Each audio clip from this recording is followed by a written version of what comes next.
Welcome to Who Knew. We are fans of the current series of Doctor Who, and here we discuss our likes, dislikes, and insights into the modern regeneration of the show. Subscribe, review, and listen to us on iTunes and Stitcher, or our YouTube channel, youtube.com/WhoKnewPodcast. All our episodes are on WhoKnewPodcast.com. You can leave comments there, or email us at WhoKnewPodcast@gmail.com. We also have an Instagram and Twitter account. Tweet at us at WhoKnewPodcast, and find us on Facebook. Today's episode is episode 12 of Season 7, Nightmare in Silver. The Doctor takes everyone to an amusement park where the most fun you can have is playing chess. This episode is written by Neil Gaiman, directed by Stephen Wolfenden. It originally aired on the 11th of May, 2013, and was originally watched by 4.7 million viewers. Hi, this is Eugene. Let's introduce ourselves. Hey y'all, it's Kelsey. Hi, this is Brian. This is Josh, and Wolfenden sounds like a name Chevy Chase made up in Fletch. Yes, I'm Dr. Wolfenden. Hi there, this is Frank. Hello, this is Auburn. The kids succeed in their blackmail to go on a trip in the TARDIS, so the Doctor and Clara take the kids to Hedgewick's World, the biggest amusement park in the universe. As usual for the Doctor, they arrive when it's completely broken down and no longer operating. They meet Webley, who shows them around his dilapidated museum, which includes a display of an actual, but non-threatening, chess-playing Cyberman. After quickly losing a game, the Doctor finds a man named Porridge, the brains behind the puppet Cyberman's moves. Strengthening Carney's stereotypes, he and Webley like to work cons. They also meet a platoon of soldiers stationed on the planet to guard against the Cybermen, who actually haven't been a threat in 1,000 years. Unknown to all of them, tiny Cybermites are watching them. They upgrade Webley while the kids complain in the other room. Angie goes to the military barracks, and a little bit later, Artie gets upgraded. Porridge fills Clara in on local history. Over 1,000 years ago, the Cyber Wars had been going badly.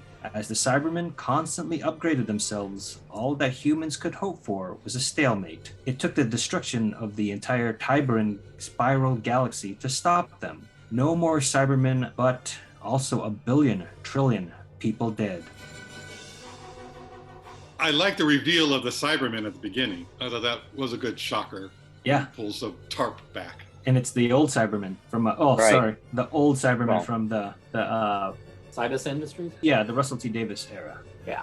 I didn't notice. And again, like I didn't recall what was going on in this, who the big bad was in this episode. So it was a nice surprise for me. And that they didn't hide it. They did it right away. I thought that was good. Yeah. I thought it was a great spot to end the cold open with the reveal of the Cybermen, and then we cut right to credits. I was like, that's the perfect spot for that. Yeah. I did like how, I took you to an amusement park and we have a golden ticket. Mm-hmm. And it's like, you're like, oh, that's funny, Willy Wonka, that's really, really funny. But it's foreshadowing that's really important. Yes. Right. Yeah. I also felt like when you see the little dust mites, when you see the little cyber mites on that one wax statue, and not really being able to see them very well, I thought it was a camera, to part of the ruse of the chess game sort of thing or whatever was going on. Like we were going to find out who's looking behind that camera, and then when that wasn't the case, I was like, I still couldn't remember, but I was just looking forward to finding out what was going on. I think the actress who played Angie is really a great actress because I hated that character. I really did not like Angie. I understand what they were trying to do, at least, that she's rebelling and she's still angry and upset about her mother's passing. The whole reason why Clara has to be there to take care of them because her mom's dead. Yeah. So I understand that, but I don't think it came off well. She just came off so cliche. This is very cliche. I thought she was a terrible actress. Yeah, but I bought it. She didn't I think make she it did work. well. So. I didn't pick up on the undertones of that character about her being angry that her mom's gone. I don't think we had enough screen time with those kids to I didn't have an opinion of them. Yeah, they were. Why were they there? Yeah, they felt really tacked on. To be honest, I felt in overall, I felt that there was a lot happens in this episode. Well, this is how I'll explain it. This episode is Matt Smith acting against Matt Smith.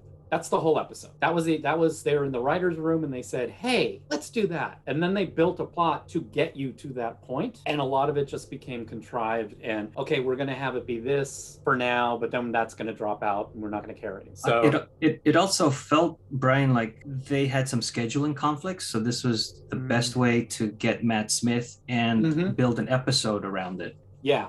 It also does feel like there was a lot of other story ideas that they're like hinting that they were going to build upon and then they never did. Yeah. Well, like Josh mentioned, I mean, this is not a Neil Gaiman piece that you think about when you think about Doctor Who and Neil Gaiman. No. Like, I never go to this as, oh yeah. So yeah, there's definitely something that didn't quite work, as well as like what the Doctor's wife. Yeah. To me, it worked once when I watched it this week, because I kept thinking this storyline I could see taken and put back into classic Who. Break it up into 4 so they spread it out more. And just some of the farce, I mean, some of the stuff that the Fourth Doctor and Sarah Jane did in humor, it felt like that what this is trying to be or emulating. I mean, just Clara wasn't as deep as what she's been in the past, but she was really well, I thought. But the way we're used to now, we'll get to it, she should have reacted a little bit differently to be true to the character from the past and how she's evolved, rather than just, no, this scene and this show is going to be a little bit more tongue-in-cheek. So that's what we're going for. So to me, that felt a little more of the classic Who, and when I thought of it that way, I liked it a lot more than I did previously. One of the fun Cybermen episodes. I enjoy this as one of my favorite Cybermen episodes. If I was just to say, pick a Cybermen episode, I do like this one. And I think it's probably I didn't know why, but I think it's probably what you all just mentioned, that it's more fun. And it's very experimental with the Cybermen, like all the different abilities that they have and the upgrades. They're definitely much more Borg-like. You know, you get the in-process assimilations or upgrades or conversions. I think almost they were embracing a lot of the they were obviously stealing from a lot of things with the Cybermen. Homage. And I think it wasn't. Yeah, that's what I'm saying. Yeah, that was going to be my point, is that they were just embracing it. They weren't trying to hide the fact, like with the hand, it was either Thing or the Terminator or who knows what it may be. Yeah. But before people listening get angry, the Borg were a ripoff of the Cybermen intentionally first. So. Yes. Yeah, that's true. That's true. Right, and so it's going back and forth. Like, I think you know, they took some things and now they're upgrading their characters as well. I mean, it's because it goes from, it's a Cybus Industry model and then it becomes a Mondasian, right? It's a new version. But it's kind of, but the chest plate looks like the Mondasian at the end, right? And then it evolves into the one that looks like it's an X-Men, because it's got the big X and the arc reactor right in the center. All in this episode? Yeah. Oh. And I see the cyclical nature. This was first, the Borg then copied that. And then now the Cybermen are copying the Borg with the upgrading of like being able to withstand some sort of damage done to them. They upgrade to adapt. Yes, that's the word. Yeah. In Star Trek, it's always, they've adapted. Yeah.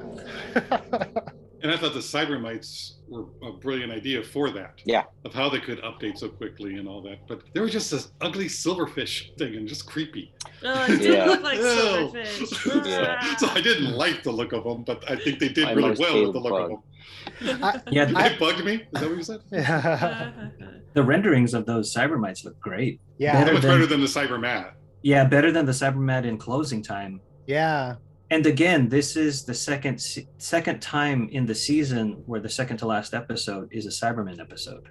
And another way you were saying about, kind of showing that other areas or other shows, sleeping in a wax museum is creepy. So having the kids sleep there was great. And just trying to get up and turn the light on and the whole, it's all the way in the corner. It's like not even somewhere near.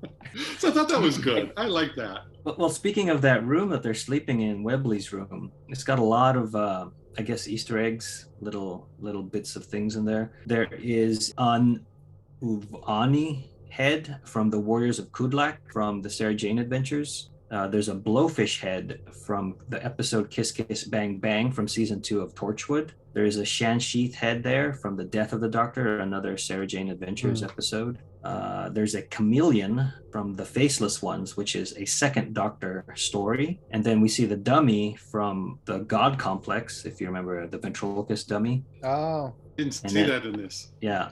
There's an Ultramancer, a Pan-Babylonian, and a Lugal Kush from the Rings of Akan. All right. They had a lot of props and storage that they could just grab. And in the research that I did for this episode, I found out that the way that Porridge operates the Cybermen exoskeleton or whatever for the game of chess is a homage to the Turk, an animatronic man that was supposed to be playing chess. It's an automaton, like way back when. And the Turk was, again, operated from a puppeteer, a human puppeteer. So it wasn't a robot, a primitive robot before computers that was playing against a human. And this was also some of the inspiration for the girl in the fireplace. Oh, the Turk? Yeah, like with the Clockwork Men being like an automaton, a droid. Shout out to Warwick Davis. Coming in as the Porridge Emperor. He did really well. good. Yeah. I think he had one of the best performances of the episode. It was very subtle and sincere. Mm-hmm. Oh yeah, I mean, you could tell he was an A-level actor in this TV show. Yeah. Which surprised me that his telling Clara about the whole cyber war, that didn't hit the feels that we are used to in this modern Who, where it seemed like it would take that moment to explore that more, where she would react more at the passing of billions of people and the correlation between the Doctor killing off races and what the Emperor had to do. It just seemed like I thought they would focus on that a little bit more. Yeah, I thought they were going to as well, but then they didn't. Yeah, I feel this episode is just it's heavy subject matter treated very lightly. I remember the moment that you're talking about, Frank, and feeling the same thing. Like in my mind, I went to all these deep thoughts. Yes. But I mean, she doesn't know the Doctor's history as much and stuff like that. But there's just again, I just think this episode was treated very lightly. Didn't mean I didn't enjoy it, but right. That's what I was saying at the beginning of this, is that the tone they had already set. They wanted this to be a different type of tone. They wanted it to be lighter, but they dealt with some heavy stuff. So once I got that in the mind, because sometimes in the classic Who, they're still really thoughtful and heavy, but it's in the midst of all this other stuff going on, so they don't really focus on it. And I think that's where I got that. So maybe if you were to look at this episode with a lot of the subtext that may be there, it may feel a little bit more like something Neil Gaiman wrote. It just wasn't really beefed up. Only now to be upgraded. Yeah, and only now that we're discussing it, later when the Doctor is playing himself in chess, he has the evil Doctor or the cyber planner has a line saying that he made a few mistakes in his opening moves. You think that's like the writer commenting on the opening acts of this? Like, don't worry about that. Yeah, just keep watching. Before we move on, I do want to bring up the opening when the kids land on the so-called moon, and the Doctor's saying it's not a moon. The Doctor said that before, where he's calling it something that it's not, to make it sound better. He said that before in other things, going, okay, we are on the moon, but it's not a moon, it's this, because it's also this. But I remember the companions always bringing him down, going, it's a pencil. No, it's a high graphic writing instrument that can figure out to open up doors or something. It's like, it's a pencil. So I thought he was doing that in the way that he was saying it. It's not the moon, it's this. It's like, but there's gravity, it's there. I got so lost thinking that it was our moon, and they built a amusement park on it. But that didn't make any sense as it was going on. So finally it was like, oh, this is an attraction in the amusement park that looks like the moon. I thought you were going for a Star Wars reference. That's no moon. Yeah. Right. Well, it's an amusement park. I just heard the Doctor saying it in such a way that the Doctor says it that I didn't believe him. That it was no moon. Well, it's one of those things from the angle that we first see it. Of course, it looks exactly like a moonscape. Yep. But then when the platoon comes in and you look at the reverse angle of what they would be seeing, it's amusement park and wooded areas. And yeah, so I don't know. Sometimes those tricks like kind of help us break too much. Like it's too much distance from the piece. Actually, this had the shot where they come running in, the platoon comes running in, had one of the most realistic things in the entire episode, because when they come running in, on the wall behind them, it says estimated wait time 40 minutes. And then they cut to a different angle and it instantly says estimated wait time 60 minutes. So that's funny. Accuracy. Yep, that's how it works. Because they counted them as coming in for the ride and extended the timing for That's it. funny. I also like the name of that attraction, or another the Spacey Zoomer. Yes. Yeah. So when he first said that, I thought that was a generic British term for roller coaster Yeah. or something. I didn't realize it was the name of the actual moon ride. Yeah, I happened to see the billboard before he said it. Okay. But it sounds like just something he would say. Oh, a Spacey Zoomer. Or what British Exactly. people would call something. Oh, that's a spacey zoomer. Like, yeah, Mhm. sure. That's what they call roller coasters. Sorry, British people. I did like that both the kids were having fun in the 0G moon. Yeah. I think That we're was past nice. that, right? Yeah. Yeah. And then as soon as it was done, she went back to her. It was okay. Like, Right. but you could tell she was really having fun. And Yeah. so that was and then nice. she Still a turned. teenager, And then she yeah. turned. Yeah, she turned Yeah. on the teenager attitude. Yeah. I was never that kind of kid. If I had fun doing something, I was like, "That was fun. I want more." Like I never understood that either cliche or people who were like that. I didn't have friends like that either. We were like, anyway, go on. It's this generation. They're just ruined. Too cool for school. Yeah. Well, when someone like poo-poos something like that basically wants to not like something that I like, I just think to myself, "Oh, well, I guess I won. I had a good time. You didn't." Yay me. You showed me. Yeah. At the barracks, a Cyberman attacks. Using super speed, it takes Angie to Webley and Artie, where she is upgraded. What? You didn't see that coming? The doctor puts Clara in charge and goes to find the kids. Clara orders a defensible position rather than allowing the captain to blow up the planet.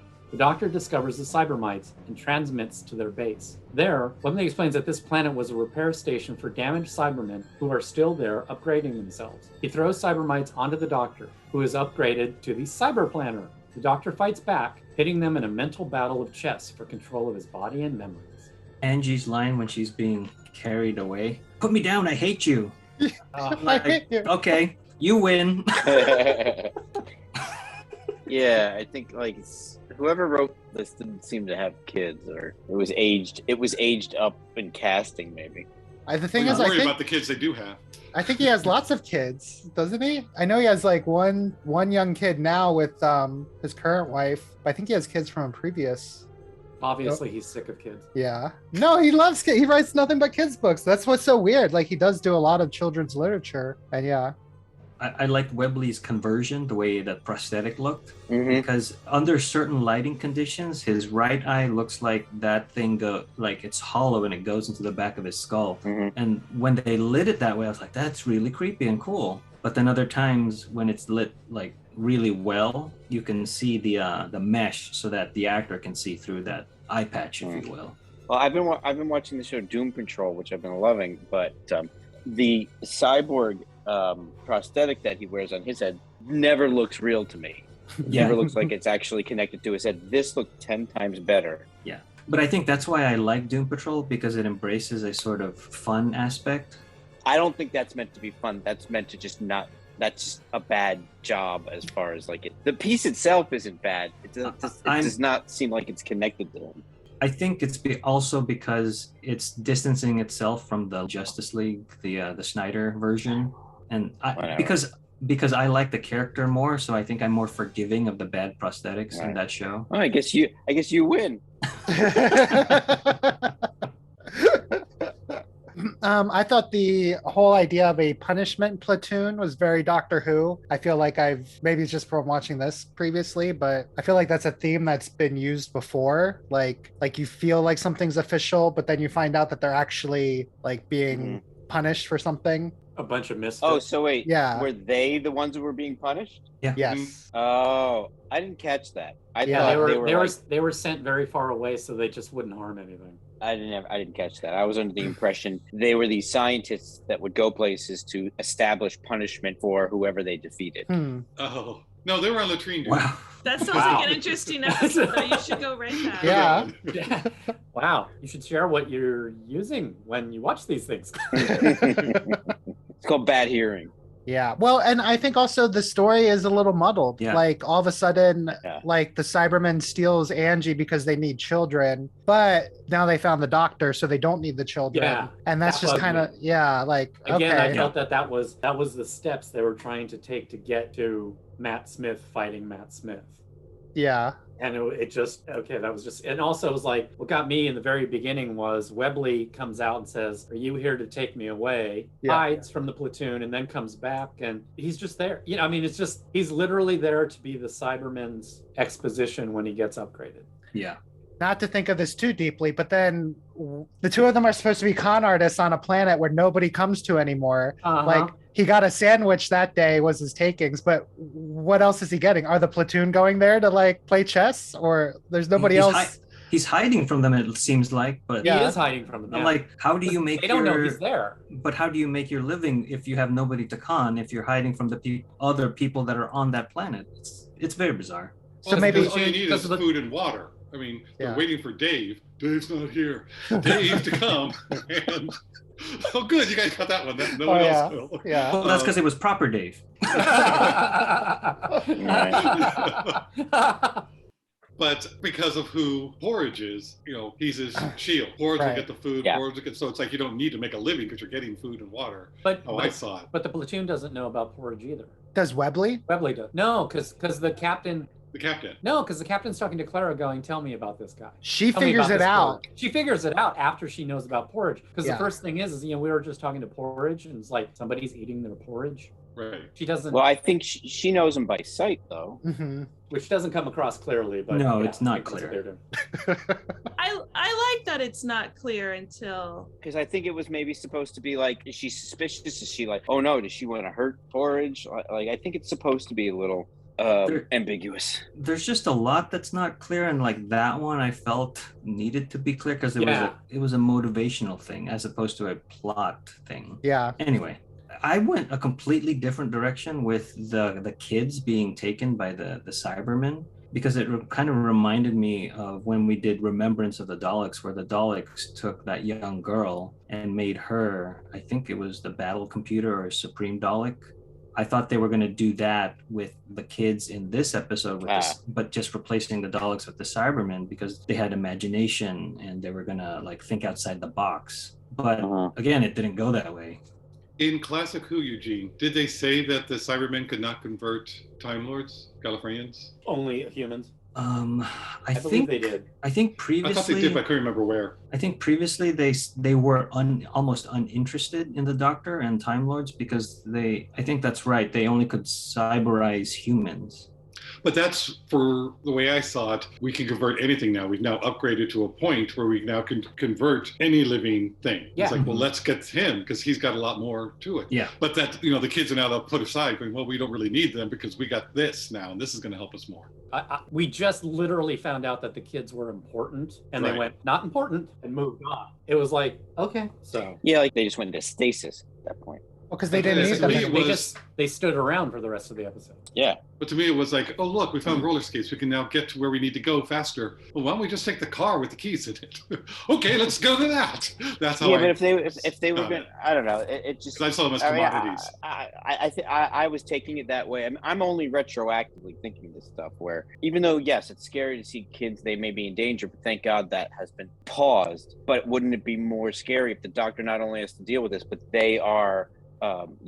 Becoming an increasing danger as the episode goes on. It's just the boy had chess club. If he had been like incorporated into the cyber network and was facing the Doctor, like that would have been an interesting arc. Mm-hmm. Something. Yeah, but what Eugene had said is what I'm thinking. You know, that kids were going to be more than just Cybermen. Because they wanted something with the imagination and all this. But then I can see your point, having two different entities do that. But so then there was a commodity, okay, we can convert them into regular drone Cybermen, but we're going to focus on this one to create more upgrades and create more thinking and create us to grow better. So it made sense to me from the Cybermen point of view to drop the transformation of the kids. It's like, we'll just convert them normally, but we need to focus on the Doctor. You know, they should have become the cyber planner. Mm-hmm. Yeah, maybe. Imagine that battle. Mm-hmm. But I believe that they were so focused on Matt has to fight Matt. Right. Of course. It would have flowed the whole plot better. It would have been more dynamic because they are kids, but they're kids with 3 million Cybermen brains. Mm-hmm. And he still could have done like a mind meld to get inside their brains. Yeah. So you could have the fun little graphics. Mm-hmm. I think that would have been more fun as long as you had gotten actors who could have handled it. Yeah. I bet you on paper it was sort of seeming like the kids weren't even in those scenes, so you don't think about them. Exactly. Yeah, I agree. But we have to have them here. Where else are they going to be? And then then maybe they were even sitting in the editing room going like, so the kids are just standing there. Yeah, but it's shot. We didn't know what to. We couldn't do rewrites at this point, so we had to put them there. But Go it's to the green fine. screen. Yeah. It's fine. Neil Gaiman wrote it. It's fine. I think it's interesting then if they were going after the kids to do the upgrades, all of the Cybermen that we see at the end are kids that were stolen from the park Yeah. over the years. That would be great. The Doctor refers to the Cybermen as beautiful. I don't know if you guys caught that. Yeah, that's very Doctor. And he's done that before, specifically in The Girl in the Fireplace with the Clockwork Man when he takes off the mask and says, "You're beautiful, but it's not going to stop me." He also does it in Flesh and Bone with the Tooth and Claw. Yeah. It's a werewolf. Oh my God. And I think we're at that point where there are two Matt Smiths and they run through all the portraits of the Doctors. Yeah. I thought that was great. It was just nice to. I always love it when they show and acknowledge the other Doctors in the current episode that they're in. And this is just a fanboy. I know why it didn't happen, but I do wish that between the 8th Doctor and the 9th Doctor there was a little glitch in the video. Just a little glitch, just a little something. As a fanboy, it's like it still would work because the Cyber Planner is saying you've got memory blocks up. So it's like, okay, it would work. Just give us a little glitch. Yeah, but they didn't know yet. But I totally get it. So yeah, I agree. That world that they made, the little green screen world where Matt Smith got to argue with himself, I really like that. And I like the Gallifreyan background on his side and the cyber background on the other side. The whole setup with him talking to himself, like the camera angles in the real world are always on either the cyber face or the human face, like and the color difference. Yeah, no, it was a good job. And Matt Smith, he pulled it off. I was convinced he was arguing with the Cyber Planner. Yeah, the color schemes between the non-controlled Doctor is like the ambers and the warm reds and oranges, and then the Cyber Planner is the colder blues. And it reminded me of Shang-Chi, where he has the warmer colors, and then spoiler alert, the father has the bluer colors. I do have to say this, it might not be popular, but I was saying it to Frank last night. Matt Smith is amazing. He's absolutely amazing. I am not in any way, shape, or form knocking his performance, because I don't think any of the other actors could have done it. Maybe Capaldi. But anyway, I don't like the way they wrote the Cyber Planner. He was too bombastic. He was too over the top. He was too kitschy. He's a Cyberman. Tennant's a great actor. I don't think that Tennant could have whipped back and forth, or at least he would need a really, really good editor to whip back and forth between both. I just think Matt Smith is doing it better. And I wish that the stuff that he had been given to act was better, because it's like, you're not acting like a Cyberman at all. Well, you can rationalize it by saying he's in a Time Lord's brain for the first time and he's going all wibbly wobbly. And it's like, yes, that makes sense. Totally fixes the whole problem. I still wish they had written the Cyber Planner better. And I guess I don't know that much about Cybermen and how they're supposed to act. To me, it was more like I saw it more as a computer, like getting into a Time Lord's brain. So for me, like the way that the Cyber Planner was acting, I enjoyed it, and I thought it fit what would happen if a computer got to tap into a Time Lord's brain. I agree with Brian, only because some of the lines of dialogue later from the Cyber Planner were chastising the Doctor for being emotional and making emotional choices. And whether that was supposed to be ironic because the Cyber Planner was in the moment being more emotional, or whether it was like the writing was meant to be a little more computerized or robotic, and then the day of, the direction took it to like mustache twirling villain, which is I've always seen the Cybermen as more cold and calculating. Like they don't have emotions. Yeah. I mean, we've seen before that emotions kill them. They get rid of them. Yeah. The inhibitor chips or whatever. So yeah, I agree. And like the first time, well, at least for me, the first time I watched it, I loved that entire sequence. You just kind of get carried along on the roller coaster. But then, studying it for a podcast, it's like, it's off. It's like, no, he should have been more cold and calculating. And the thing that gets me is Matt Smith could have done that. Matt Smith could have done not slapsticky kind of transitions between the two, because he does it once or twice when he's talking to Clara. But I don't know. I just, it's like, I wish they hadn't gone bombastic. Well, the first time I felt that in the episode was with Webley in the beginning when he was being upgraded, and I thought this guy's talking like a person. He's not talking like a Cyberman would. And then it just made me think what you guys are saying, that okay, this isn't a Cyberman. This is a hybrid. You know, they are now they're using the person's brain. They are upgrading a person rather than turning a person into a Cyberman. Yeah, So it's kind of like the Dalek drones. Yeah. So when it happened later, I was able to accept it because I literally said in my head, I was like, oh, okay, I guess he's like Webley in the beginning, except for that line that you were just talking about, Oliver, where he's just like, you're making emotional decisions. Yeah. you're the hysterical one here. Yeah. I don't know if it was in this paragraph, I think it was earlier, that I really liked the way they treated the super speed of that one Cyberman. It's nothing new, but there was something new about it. It's new for the Cybermen. Yeah. It's new, that's what I mean. Yeah, but it's nothing new in special effects. They use things that we've seen before. But I like the way that they happened to do it. And I was like, well, this is going to be really cool because now they're going to be doing that in the episode. Never again. Or the Doctor could have done it. Yeah, Cyberman can only do it once.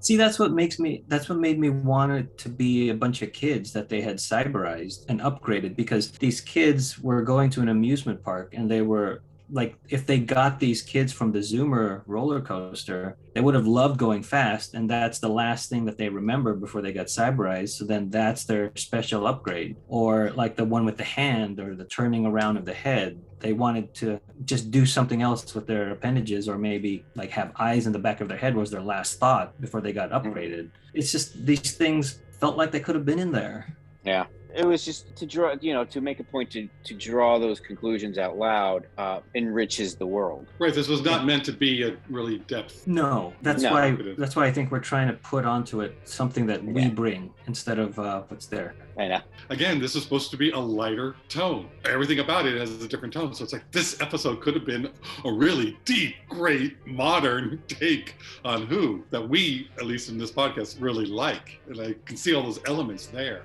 One little pet peeve before we move on is the way the Cyberman moved to me. In that he reminded me of the Whip Warriors from Captain EO. It's like he has too much rhythm in his walking, his shoulders moving and everything. It's a little bit much. I knew they wanted to differentiate from the Cybus ones, but I was like, this is too much.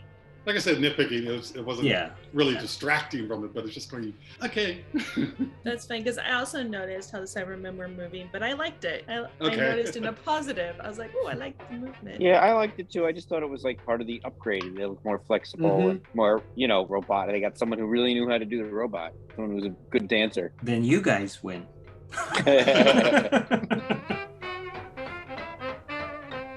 Clara discovers that the soldiers aren't well armed. They only have one anti-cyber gun, a few hand pulsars, and a device that implodes the planet. The captain admits that she knows who Porridge is, and Porridge forbids her from blowing up the planet. No, she says. This time, she will follow orders and begins to activate the implosion bomb. Luckily, a Cyberman shoots through the window and she dies. More Cybermen are converging on the platoon, but Clara takes one out with the anti-cyber gun. Did anyone else think that one of the soldiers had killed the captain? Yeah, it was the coverage. Every time I watch that, and I'm always they should have gone to the Cybermen out the window first. Like or on the ground floor or wherever the Cybermen shot from. I think that it looks like, because the soldier rushes over immediately, that the soldier had taken her out. It's such a simple fix. We can just flip those shots, but it felt like they added that line, oh, the Cyberman shot her. To fix it, I'm like, no, you should have just flipped the shots. Right. So odd. I think it's weird geographically because the squib and sparks come kind of directly out of her back, where you would expect it to be a side shot from the window. Yeah. I liked Clara being in charge. I thought she played that well. She was a lot of fun. She owned it. She took control, and she had the power. She's also with the Misfits, so they gave her the power. I'm with Brian. It was really the thing is that Clara for 90% of this episode's really good and really the good Clara. When she makes that joke, well, do you trust the doctor? Well, I wouldn't go that far. And the way she delivers it is perfect. The one thing that I didn't like, and I'm sure I'm bringing my hatred, disdain for future Clara into it, is a guy walks up to her and says, Missy was saying something was just happening, and then they got her. And silent. So she's probably dead. And Clara's response was, with her hands behind her back, really, Victorian British, well, they're on their way then. That bugged me. It was like, okay, you're playing a little tin god. Don't. I feel the same way. And then later she sends the whole platoon out after the Cybermen when they don't want to go. Or was that before? Yeah, she sends the whole platoon to practically their deaths, very nonchalantly. Well, I guess I blocked that part out. Maybe she felt like to be in charge, she needed to turn off some of her own emotions. Maybe. Yeah, and it was in order to keep, or I don't know. Her main concern is the children, and so But, I think whatever she has to do. But the choice then should have been that she was faking saying the line.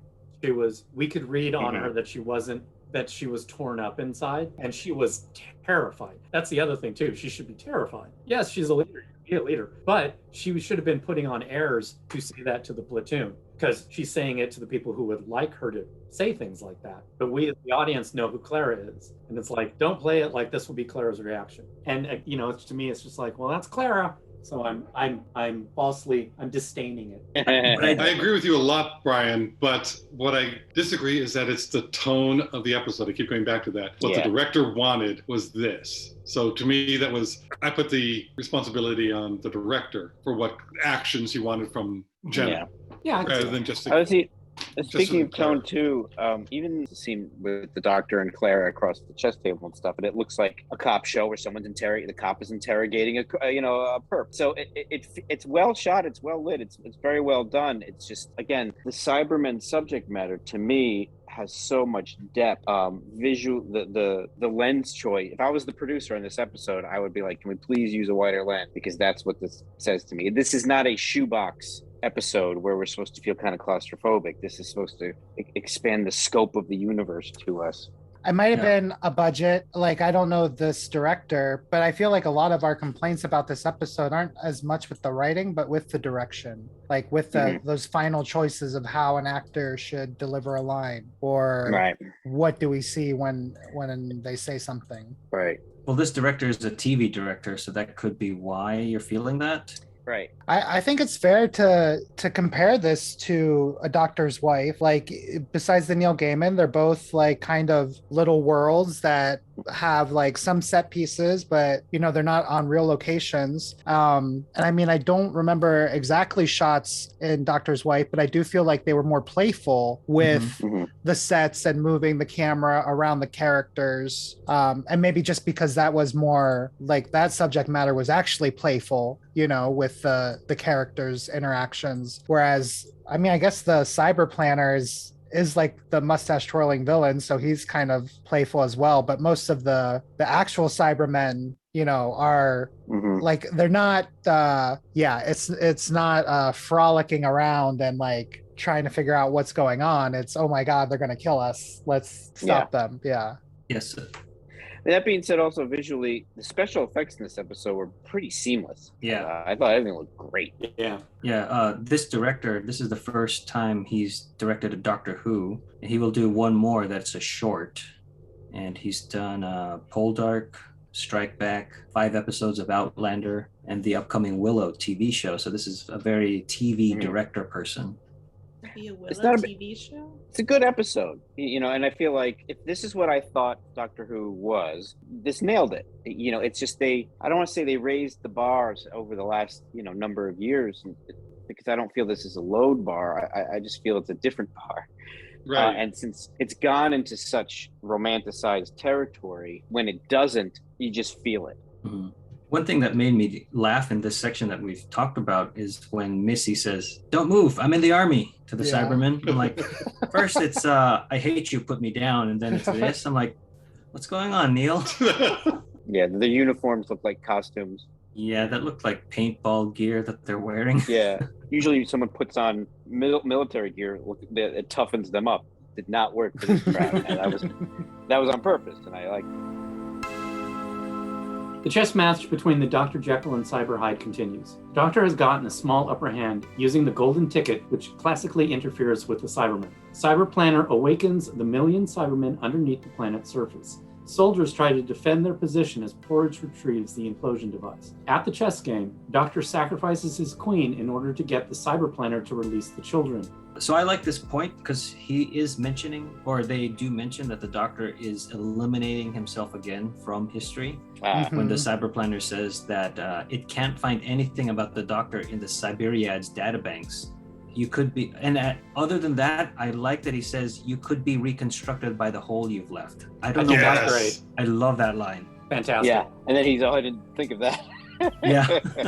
But I really got a charge out of that. Yeah. Yeah, we all had that one I thought it down was written great. on our notes. I think we all really, I think, enjoyed. Oh, we didn't think of it that. Yeah, it reminds me of what you point out sometimes. It's used with words where one word or sentence has two different meanings. It's like, oh, isn't that cool that he did that? Oh, isn't that even cooler that was actually a mistake as well as an asset, or it has unforeseen consequences. Right. It's not as The lack of foolproof as something he is thought. as important as having something. I like how when he's, like Eugene said earlier, when you get references to the older Doctors, I like how when the Cyber Planner is assimilating that information and he has one line in a northern accent and then says fantastic, and says, oh, here we go, allons-y. So it's doing Eccleston and Tennant. And I love how, and even better, I love this section. He goes into, the Doctor then says, yeah, that's right, I can regenerate. By the way, if I wanted to, I could regenerate right now and win. Yeah. But I don't want to, because Right. it doesn't solve everything, but I could. And I Yeah. love that. He also says the Doctor's, or is it the Doctor? Yeah, he says nobody dies. I also kind of took that with the empty child. Everybody lives. But Yeah. somebody's already died at this point. It always makes me feel bad. Right. Yeah. Sorry, Oh, poor Wesley. Missy. Everyone forgot And Missy, Missy. yeah. Sorry, Missy, you're just a red shirt. Yeah, we don't care about the soldiers or Webley. Yeah. And then he mentions the gold flaw with the Cybermen. Yeah. That's been used before in Classic Who with Revenge of the Cybermen, Earthshock, and the Silver Nemesis. How early was that? Which Doctor did it start? Was it the first? No. Because Well, it's old. the cleaning fluid is the moon base, which I think might be the second or Oh, yeah. first I think it's Doctor. I think it's the second. Yes, moon base is the second Doctor. So yes, cleaning fluid, but they didn't do that in this one. They did it specifically with the gold. Which again was, I think, a great foreshadowing because we didn't really see that coming. Yeah. But he just thought it was a fun joke at the beginning. It's like, oh, nicely done. Mhm. And there's another line here with had some cowboys in here, which is something the Doctor has specifically said in Girl in the Fireplace when they're talking about the spaceship has been running, but it's just people like kind of mishmashing things together using spare parts and actual like live part biomechanical parts to keep the ship running. He says you've had some cowboys in here, and he's also used that, I think, in the 11th Hour was the other time. I didn't know that was a saying. Yeah, or from the Doctor. Yeah. And this That's also, probably just British people talking about Americans. The cowboys have come in here and screwed everything up. and Clara has some good, quick thinking here about what's that power cord? Drop it in the river. Can we electrify? Mhm. So I thought that was good. I thought she did really well. I like that, giving her the intelligence and the quickness and cleverness. So I like that. The cyber leader also mentions that when he's waking everybody up, he said they're waking from their tomb. So from the tomb of the Cybermen back in the second Doctor. And the biggest thing for me, I think I actually was when you see the Cybermen, all the million Cybermen lining up and start walking, they all begin to march. They play the old Cyberman theme, which is from Russell's era, which I just love. And you don't, at least I didn't hear it the first time. And then when they do it again, it's like, they are playing the theme, it's like, it's so perfect for the Cybermen that it just fits. So it doesn't really call attention to itself, but then when you realize it, it's just so exciting.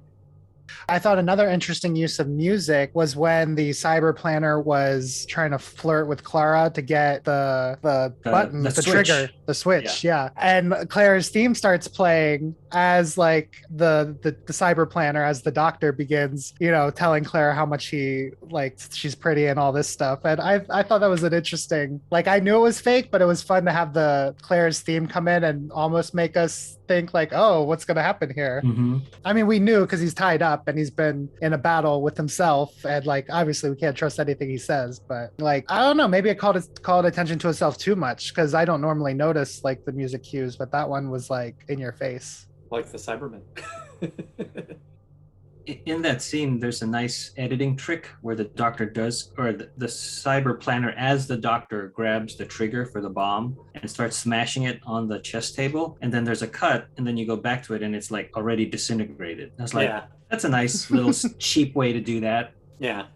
But I loved the banter again between Clara and the doctors, I guess. Mm-hmm. I just think it's done well, and they work well together, and they get the timing. So. And he brings up the impossible girl. Mm-hmm. Right. And it's like, well, wait, why am I impossible? Why am I impossible? And I don't blame Clara for this at all. I don't think it's a bad in character. I would do the exact same thing, but right over. Yeah. Which is also fun with the doctor. Not now. It's like, Josh, going back to the chess reference, the doctor sacrifices his queen to get the kids free of the cyber influence, because I think he goes, okay, we're getting close to the end of this game, and I got to get everybody in position where I need them. Right. So that's how I saw it. I was like, okay, that has to be done before we move on to the rest of the... He's setting up his pieces.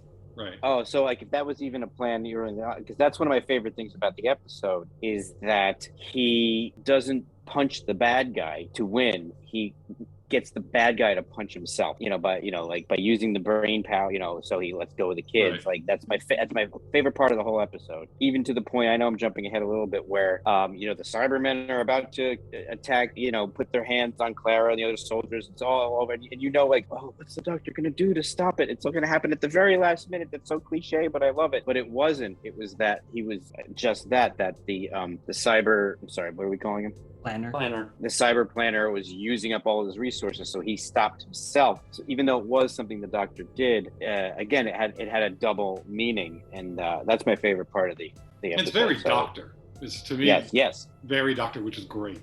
Very old Mission Impossible, the actual TV show.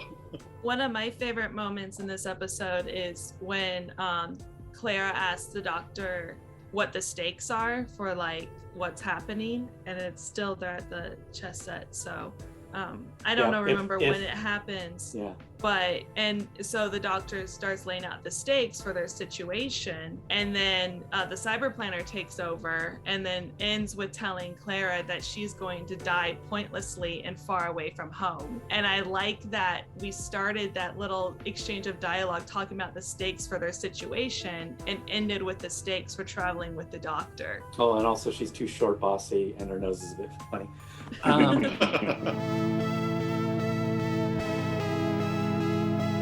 The doctor claims mate in 3 moves, but the cyber planner can't see it. He becomes obsessed, drawing more and more power from all the other Cybermen, causing them to freeze. The doctor finds and amplifies a nearby hand pulsar, which shorts out the cyber planner in his head. Because of this, the other Cybermen begin to move again. Porridge, now revealed as the Emperor, activates the implosion device and transmits our heroes, and the kids, to his Imperial ship.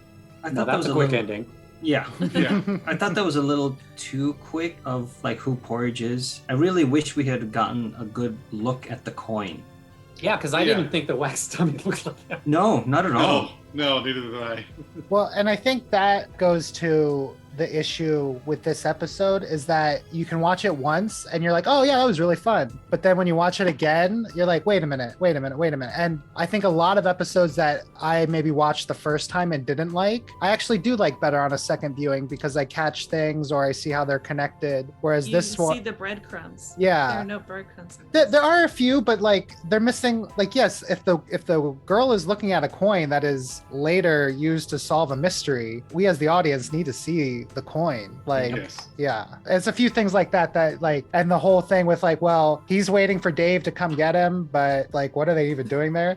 Like, yeah. Yeah, because I watched this episode twice this week, and I was waiting for, like, did I miss that moment where they did a close up on the coin and it was not there? Maybe Yeah. it was too obvious. Maybe it was too obvious when it's just a profile head. Maybe it was too obvious that it. Well, I that it think Yeah, looked but like you it could have played up the kid's wonder of seeing a completely alien thing. Or maybe she loses the coin when she is released from the control, and then it rolls, and then we see it there. It could have been done at the end. Yeah, there was plenty of opportunity. She could have given it back to him, or like held it up, like right next to his, rack focus from that to the after we've discovered that he is. Yeah. Yes. Yeah, the closest prop where they're like, that kind of looks like him. Put it on a big mannequin. Yeah, that'll be fine. Not at all. No. I was like, why? What? I think also I didn't like it because the only one who figured it out was Angie, and that's just unacceptable. I like Yeah, that. they were trying to. I don't know what they're trying to do with her because the doctor, near the beginning, said, "Oh, it's done with mirrors." How was it done with mirrors? Don't be silly. That's not a good idea. But the doctor says, "Oh, clever girl," and she looks all proud that she's getting something. It almost so felt they're trying to make her clever. It almost felt like they were trying to go, "Ooh, if this character works, we'll bring the character back." Right. And it didn't. I think they tried that again later. So I think somebody liked this idea of having a really intelligent kid. But yeah, it just didn't work with her, so they didn't pursue it. They also have that thing with her phone. Yeah. Yeah. Well, Doctor Who is for kids, so they're like, we got to get more kids involved in this. Yeah, and the last time they did that was Adric, and we know how that turned out. We killed him. But he blew up. But she early on in the episode when they're supposed to go to sleep, she puts her phone down on a table. And the Cybermites, right? And the Cybermites come and they go, "Ooh, we need to disassemble this." And then at the end of the episode, it's like the doctor's like, "I'm not giving this to you. The TARDIS is. It's a new phone." I'm like, he's only really done that with companions, Rose, Yeah, it's Donna, Martha. Is it a special phone? I don't think it's a special. I mean, should we assume it's a special phone? And it just, again, it was like, come on, if you're gonna do something, pay it off. Do you think after the 50th coming up, like Clara was going to be done and they were going to be in a school with maybe this Angie as the new companion? I think they could have. Because if the TARDIS actually gave her the phone, the TARDIS would give her one that blows up. You're calling me stupid over and over again. Yes. That's what If I don't like Clara, I do not like you. Yeah. The TARDIS is like not giving her any presents. But I thought because she also disliked Clara, the TARDIS had that connection with her. The enemy of my enemy? Yeah. Like, let's gossip about Clara. That would have been funny. But Angie does, get redeemed towards the end when she's sitting there in the Emperor's ship, and Clara says, no, she doesn't want to be Empress, and Angie's like, what are you doing? It was like a little more fun. It's like, if someone asks you to be Empress, you say yes. Yeah. It's like a funny line. Like Ghostbusters. If someone says, or asks if you're God, you say yes. Right.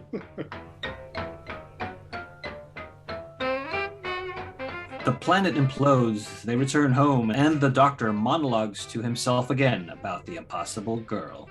Destroyer of worlds. And we see that Cybermite blinking in the void of space. Yeah. I don't know. I'm like, where are we going to go with that? By the way, to me, I can't say for certain because I've never actually seen it, but to me, it looks like the planet explodes. Not it implodes. It doesn't look like it implodes. Right. Because they said implosion device so many times, but who cares? I mean, that's no big deal. Maybe what you're seeing is the absence of the planet. That could be. Again, I've never really seen one. Well, I have, and this is totally wrong.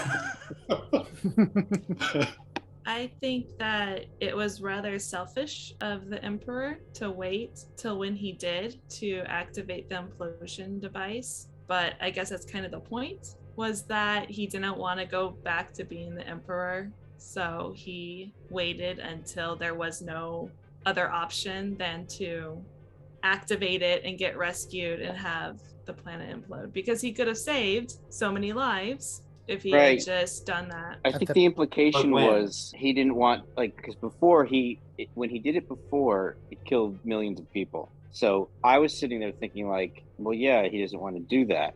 But he wouldn't do that in this case. Everybody's gone, except for them and the Cybermen on the planet. Right. Yeah, and there's that ship that rescues all the humans. But he couldn't have done that. He didn't care. He was ready to let everything go to hell. But I think the other thing too is he couldn't call the ship earlier because the Cybermen were an active threat. so the Cybermen could have gotten onto the ship. And it wasn't until the very end. You know, he also couldn't have saved anybody else. He couldn't have taken the doctor, couldn't have taken the kids, couldn't have taken anyone. Right. He did say something about, now that this has happened, I can do this. But I didn't fully understand what he was talking about. Yeah, the whole ending is a little not good. But the part about that I can't stand is, hi, I set this device to explode, which signals that I'm the Emperor. So this signal goes out saying, hey, this is where the Emperor is, and like 5 seconds later, everybody gets beamed aboard the ship. That's convenient. That's a powerful little ship and a powerful little transport. I'm just saying, we as an audience are watching somebody, you know, like we're about to blow up and literally 5 seconds later everybody's safe and we have time to save the TARDIS too. It's too quick. Yeah.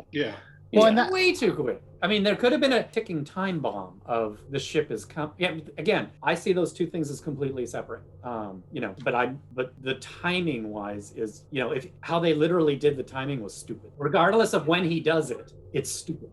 He's still the emperor, and to be emperor of the universe takes a bit of narcissism, and like, yeah, he's still not a good guy. No, there's just so many holes when you analyze this so deeply. I don't think he's a bad guy. I don't think he's a bad guy either. I don't know how long he's been running from his job as emperor, but he also didn't care very much about, you know, the people on that platoon dying that were serving him. Oh, he didn't. And he asked Clara to marry her after knowing her for a day. Like, it's good to be king. That was very agree. Yeah. But narcissism, I agree with you. Yeah.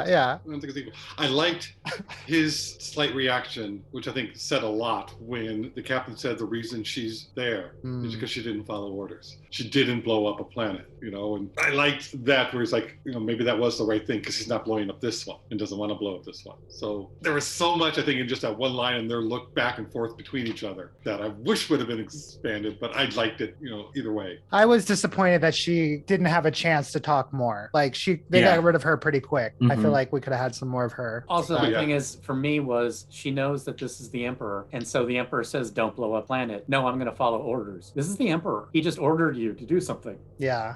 Do it. You know, that kind of counteracts any existing So she was orders. staying true to her character of not following orders. Exactly. Yes, she hadn't learned anything. She was still making poor choices. So that's why she went too close to the window. Yeah. Who goes too close to a window when you're in a comical castle surrounded by robots trying to kill you? I do. Oops.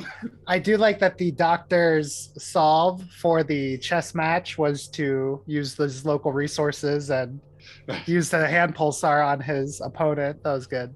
And I thought the doctor was lying when he said he could win in 3 moves. He was. No, he was just playing a different game. Right. You know, which I like that idea of it, again, the dichotomy of it, where from a certain point of view, you know, his 3 moves are these. And he tells you afterwards, going, okay, I really liked it. I think that was a good twist. I don't know if you guys would have an opinion, but at the end, with the doctor's little monologue, he ends with commenting on Clara's tight skirt. Did you guys catch that? Yeah. Just a little too tight. Okay. All right. No, I know. And he stops, but he stops me a himself. little. Yeah. He stops himself. He's like, yes. Oh, no. Who am I? Like, yeah. Yeah, and I choose to think of that as the script writers and Moffat were making a wink at us going, look, we're going to have him fall in love again. Oh, no, we're not. Okay. Right. Like he almost talks himself into like being in love. Yeah, lusting. Yeah. Infatuated. Yeah. I just saw that as a Moffat rewrite. Like, I'm going to put my stamp on this. Yeah, it was a very Moffat stamp. Okay, good. You know, as I'm rewatching this while we're talking, it's on my phone. It's a lot of great filmmaking in it, like cuts work. They do editing tricks to do special effects when the robot and the Cybermen do things and stuff. Mm-hmm. One of the soldiers, the silly gal soldier, she raised her gun, and it was very dark all around her and a black gun, but you had smoke backlit behind her or steam, so the gun would like the silhouette. Like, it's a very well produced and well directed episode as far as that. It's missing those things that we were talking about. So it's interesting. It's actually it's a better piece of filmmaking that I would have thought a half hour ago. After just having it silently play before, in front of my eyes. Anyway, it's competent. Yeah. My only real criticism is because I know what it can be. Mm-hmm. Yeah, and I think that's where my criticisms come from, is that I wanted something deeper. when it wasn't. And I agree.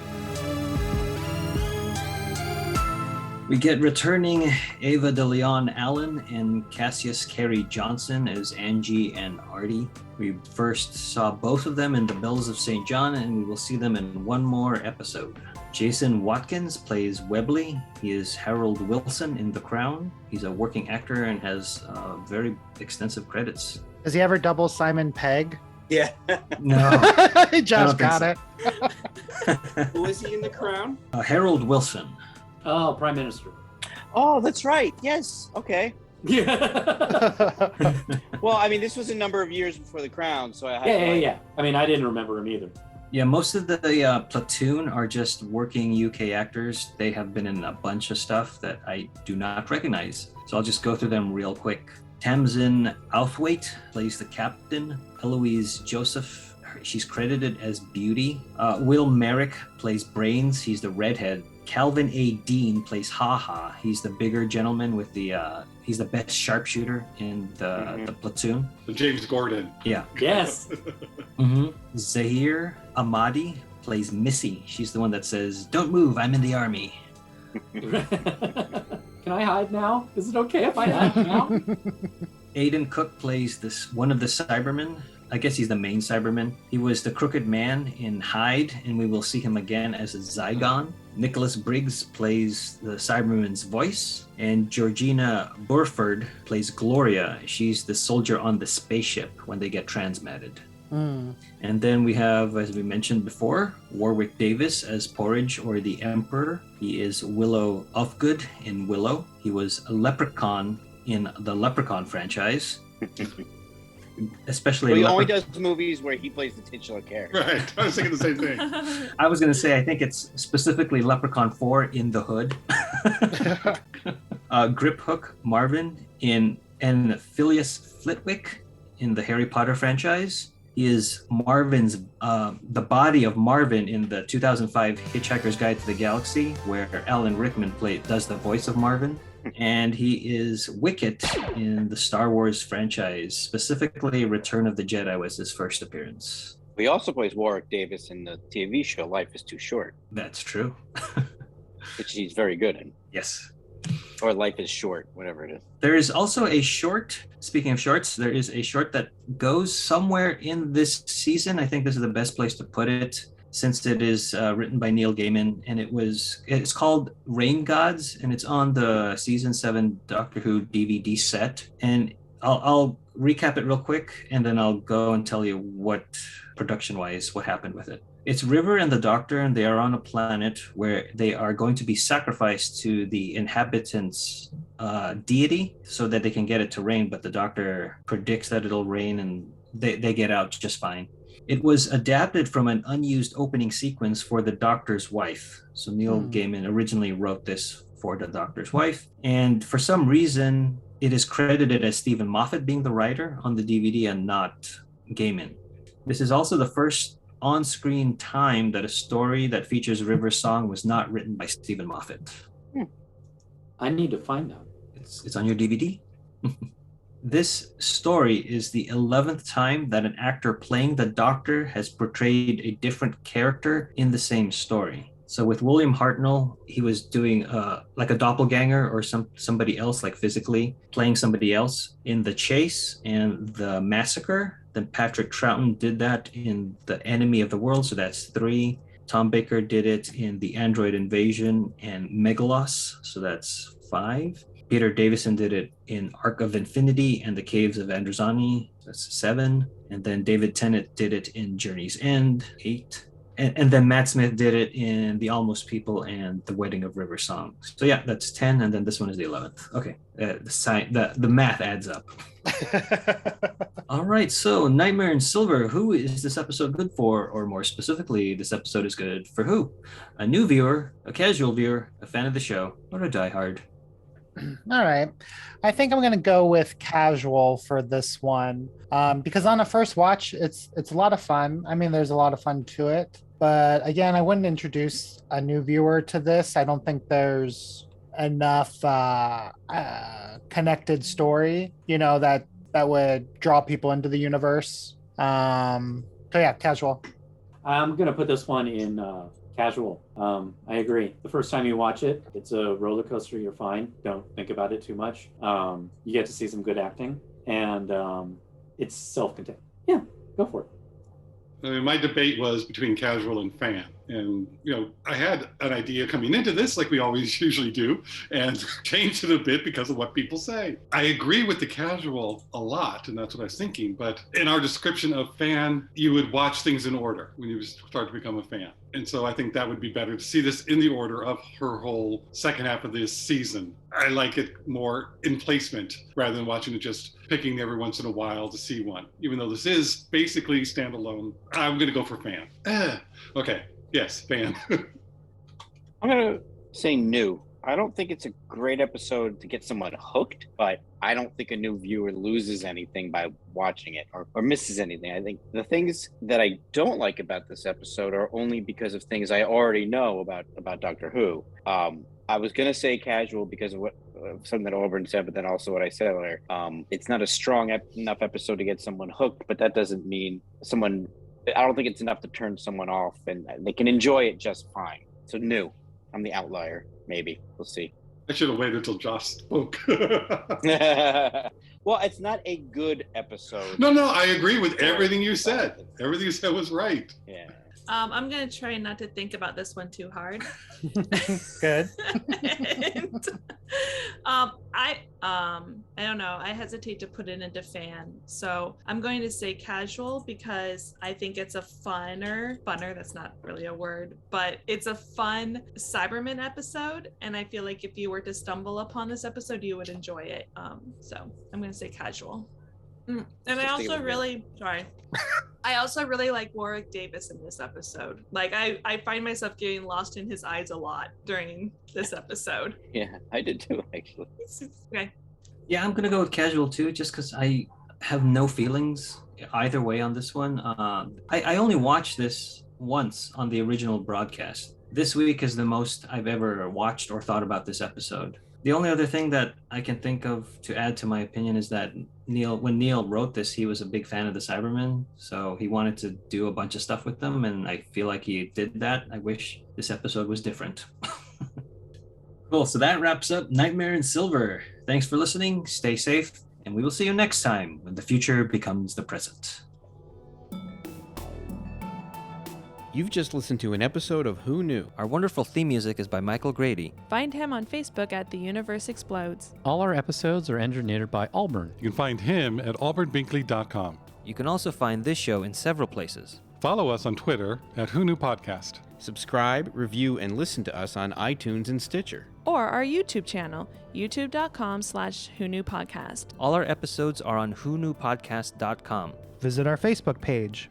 Please leave comments, reviews, and click like to help support Who Knew Podcast. To listen to our show on your Amazon Echo device, enable the AnyPod podcast skill. Ask AnyPod to play the Who Knew podcast. This podcast is inspired by Doctor Who, the longest-running sci-fi show in history. And especially the revival, spearheaded by Russell T. Davis. Thanks to Russell, Sidney Newman, Verity Lambert, Ron Grainer, Delia Derbyshire, and all those involved in the adventures of our favorite Time Lord. Your work continues to inspire and entertain.